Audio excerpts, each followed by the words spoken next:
북한이 통일 대신 점령을 선택한 배경, 육상 완충구역 사격 중지.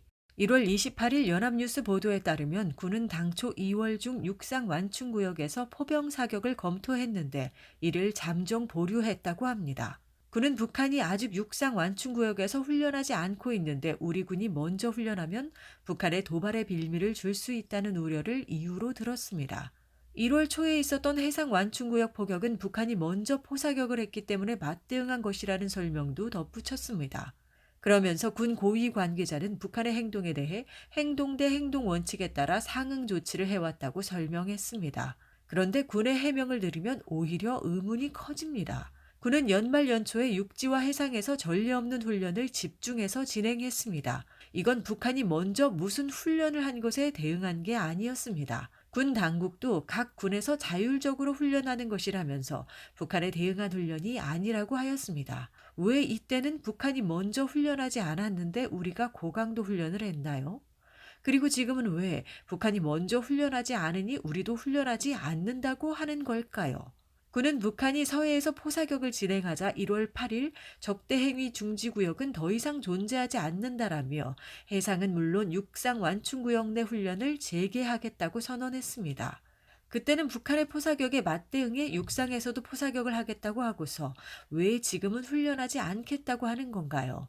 우리도 모르게 북한의 서해 포사격 문제가 해결되기라도 했나요? 북한이 군사행동을 하면 거기에 맞대응하고 하지 않으면 우리도 하지 않는 식이라면 윤석열 정권 들어 무수히 실시한 선제훈련들은 무슨 원칙에 따른 것인가요? 그때와 지금은 훈련 원칙이 다른 건가요?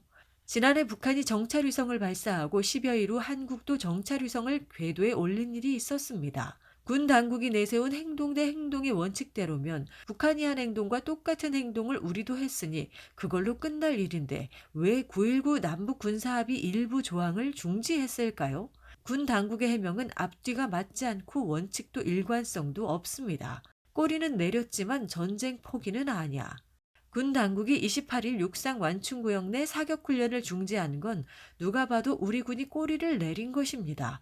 북한이 강하게 나오니까 여기에 밀려서 꼬리를 내린 것으로 보입니다. 이 일이 있기 직전인 26, 27일 태국 방콕에서 제이크 설리번 미 백악관 국가안보보좌관과 왕이 중국 공산당 중앙외사판 공실 주임의 외교 안보 회담이 있었습니다. 이 회담에서 미국은 북한의 무기 시험 등을 거론하며 북한에 대한 중국의 영향력을 고려해 우려를 직접적으로 전달했다고 합니다. 아마 중국이 북한의 군사 행동을 자제하라는 압박을 넣어주기를 기대한 모양입니다. 하지만 중국이 미국 뜻대로 움직일 것 같냐는 기자 질문에 미국의 고위 관계자는 최근에 어떤 것도 건설적이라고 얘기할 수 있을지는 모르겠다라며 별다른 기대를 하지 않고 있음을 드러냈습니다.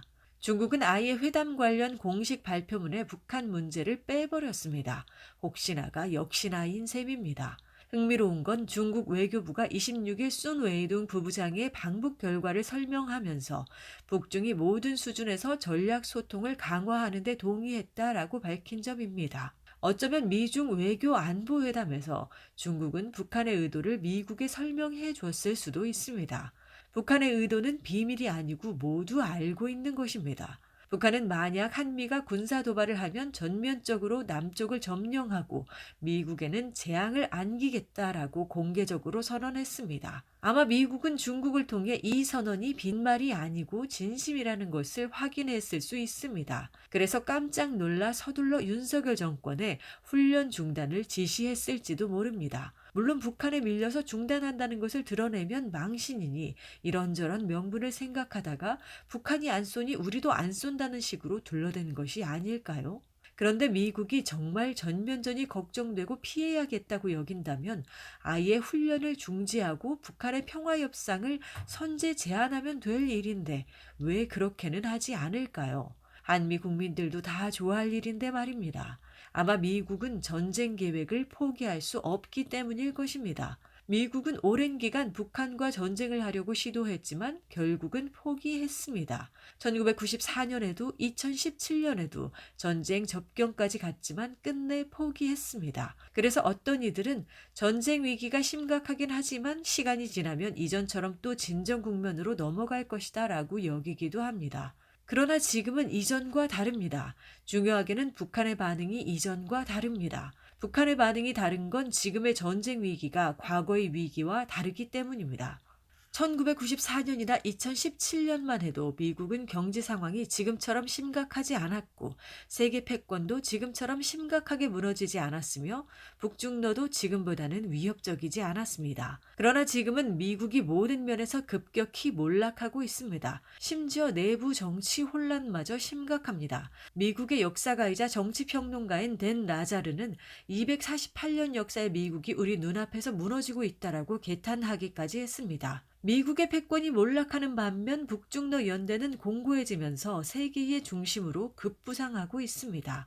미국은 역량 관계를 타산한 결과 지금은 수세 국면이며 일단 미국 중심의 자본주의권과 북중러 중심의 반미 탈미 진영을 완전히 차단 분리하자고 판단한 것으로 보입니다. 미국 중심의 자본주의권에서라도 패권을 유지하면서 북중러를 치는 것은 차차 힘을 키워 차후를 도모하자는 전략입니다. 그러나 미국의 동맹국이라고 해서 예전처럼 순순히 미국 말을 듣지 않는 경우가 늘어났습니다. 따라서 미국은 동맹국이 말을 들을 수밖에 없는 폭력적 상황을 만들게 됩니다. 예를 들어 제조업이 발달한 독일은 러시아에서 값싼 천연가스를 수입해 공장을 가동하여 완제품을 수출해 엄청난 돈을 벌었습니다. 그러니 미국이 독일 러시아 천연가스관인 노르트스트림 2 건설을 중단하라고 압박해도 독일이 말을 듣지 않은 것입니다. 그러다 우크라이나 전쟁이 터지고 러시아를 악마화하자 그제야 독일이 러시아와 경제 거래를 중단했습니다. 이른바 탈동조화 혹은 디커플링이라는 그럴듯한 말로 포장한 중국 고립 봉쇄 정책도 바로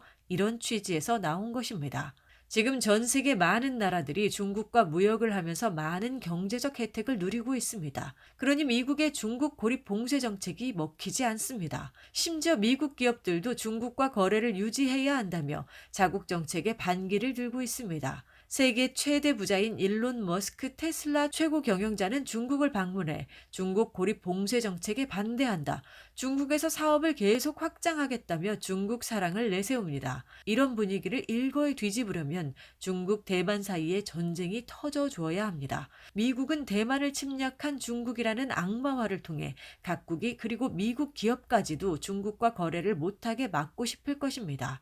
윤석열 대통령도 이런 미국의 찰싹 달라붙어 권력의 단맛을 즐기기로 작정한 자입니다. 경제가 망하건 말건 중국, 러시아, 북한을 적으로 돌리는 길로 서슴없이 달려가고 있습니다. 이들에게 필요한 것은 바로 전쟁입니다. 그래서 이들은 전쟁의 길로 착착 걸어가고 있고 그래서 훈련을 전면 중지하고 평화협상을 하자는 말을 못하는 것입니다. 지금 당장은 전면전을 피하고자 잠깐 한숨 돌리고 작전을 가다듬고 있는 것으로 봐야 합니다. 전쟁을 위한 작전 말입니다.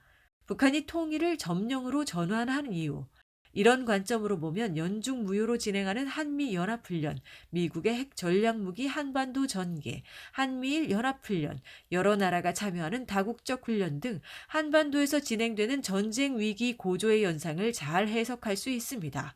그리고 독도까지 일본에 내주며 매국을 거침없이 해대는 윤 대통령의 머저리 같은 자기 무덤 파는 짓거리도 이유를 알 수 있습니다. 이들은 북한과 전쟁으로 이 모든 것을 한 방에 뒤집을 수 있다고 보는 것입니다. 북한도 작년 말부터 전과 다른 모습을 보입니다. 일반적으로는 해석할 수 없는 상황입니다. 이것도 위의 관점에서 보면 해석이 됩니다. 미국은 전쟁이 절박하지만 두 가지가 고민일 것입니다.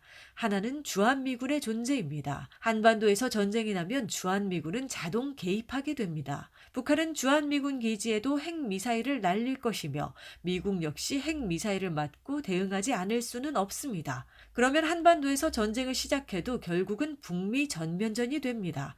북한은 주한미군뿐만 아니라 미국 본토를 날려버리겠다고 공언하고 있습니다. 북한을 압박하기 위해 주둔한 주한미군이 이제 북한의 인질이 된 꼴입니다. 다른 하나는 북한이 전쟁에서 승리할 때 한국의 운명 문제, 즉 한국의 자본주의가 붕괴하고 북한식 사회주의가 될지 모른다는 점입니다. 북한의 원래 통일 방안은 연방제였습니다. 따라서 설사 전쟁을 해서 북한이 이기더라도 북한은 계속 사회주의를, 한국은 계속 자본주의를 유지할 수 있었습니다. 이렇게 되면 설사 통일이 되어도 미국은 한국을 거점으로 이용해 북한 붕괴 전략을 추진할 수 있습니다. 그런데 북한이 연방제 통일 방안을 폐기하고, 아니 아예 통일 정책 전체를 폐기하고 이제는 점령, 평정, 수복을 통해 한국을 조선민주주의 인민공화국에 편입하겠다고 선포했습니다. 전에도 비평화적 방법에 의한 통일을 언급한 적이 있는데 굳이 통일 자체를 지워버리고 점령 정책으로 넘어간 것은 한국의 자본주의를 허용하지 않고 북한식 사회주의로 편입시키겠다는 구상으로 보입니다. 북한의 새로운 노선 선포로 미국의 고민이 더욱 커졌습니다.